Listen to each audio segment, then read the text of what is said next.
সামনে যেটিকে দেখতে পাচ্ছ এটাই হলো ভগবান শ্রীকৃষ্ণের জন্মস্থান, যেটাকে আমরা শ্রীকৃষ্ণ জন্মভূমি নামেই জানি। এটা উত্তরপ্রদেশের মথুরা শহরে অবস্থিত। ভগবান শ্রীকৃষ্ণের জন্মভূমি দেখার জন্য আমাদের জার্নি শুরু হচ্ছে বৃন্দাবন বাসস্ট্যান্ড থেকে। বৃন্দাবন মথুরা ভ্রমণ পর্বে আরও একটি ভিডিওতে সবাইকে স্বাগত জানাই।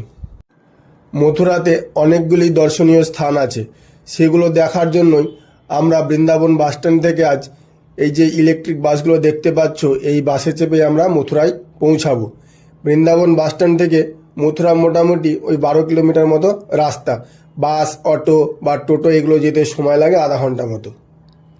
মথুরায় যেহেতু অনেকগুলো দর্শনীয় স্থান আছে, তাই আমরা বৃন্দাবন বাসস্ট্যান্ডে সকাল সকাল এসে উপস্থিত হয়েছি। 20 টাকার টিকিট কেটে এই ইলেকট্রিক বাসগুলোই আমাদের মথুরায় শ্রীকৃষ্ণ জন্মভূমির সামনে নামিয়ে দেবে।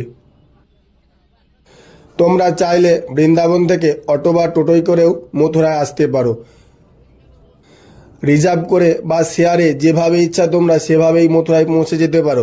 ওই মোটামুটি 20 থেকে 30 মিনিট মতো অটোতে লাগবে। মথুরাতে গিয়ে কি কি দর্শনীয় স্থানগুলি আমরা দর্শন করব সেটা আগে বলে নিই।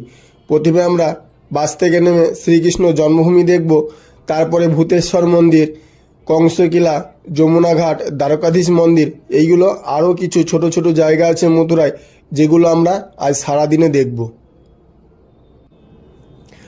আমাদের বাস এগিয়ে চলেছে মথুরার উদ্দেশ্যে।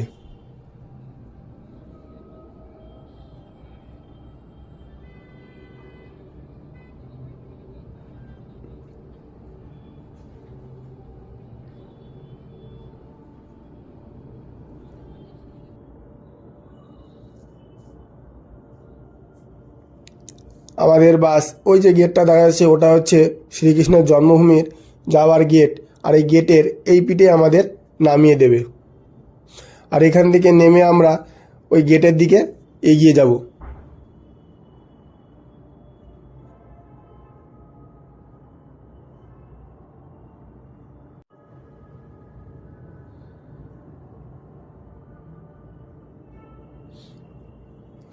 আর এই গেট দিয়ে প্রবেশ করে আমরা শ্রীকৃষ্ণের জন্মভূমি মন্দিরের কিছু অংশ দেখতে পাবো।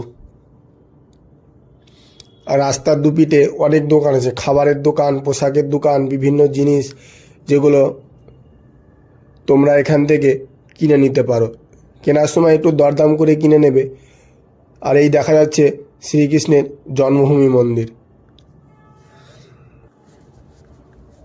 শ্রীকৃষ্ণের জন্মভূমি মন্দির দর্শনের পর আমরা এখানেই খাবারের কাউন্টার আছে, ভোজনালয় থেকে আমরা কাউন্টারে টিকিট কেটে নিয়ে এখান থেকে খাবার দাবার খেয়ে নিয়ে তারপরে আমরা অন্যান্য দর্শনীয় স্থানগুলোকে ঘুরে দেখে নেব।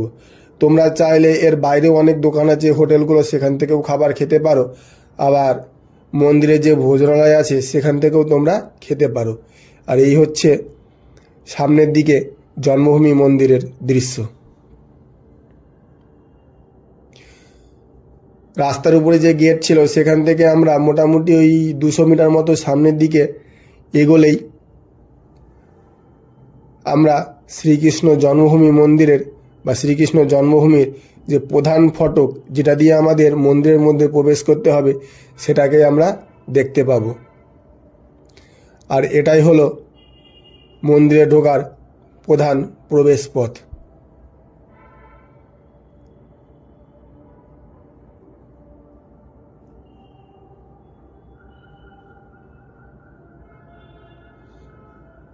আর প্রবেশ পথের ডান দিক দিয়েই এদিকে আপনারা ব্যাগ, মোবাইল এগুলো রাখার জন্য ক্লক রুম বা জিনিসপত্র রাখার যে ঘর, সেখানে জিনিসপত্র রেখে তারপরে আমরা মন্দিরে প্রবেশ করব।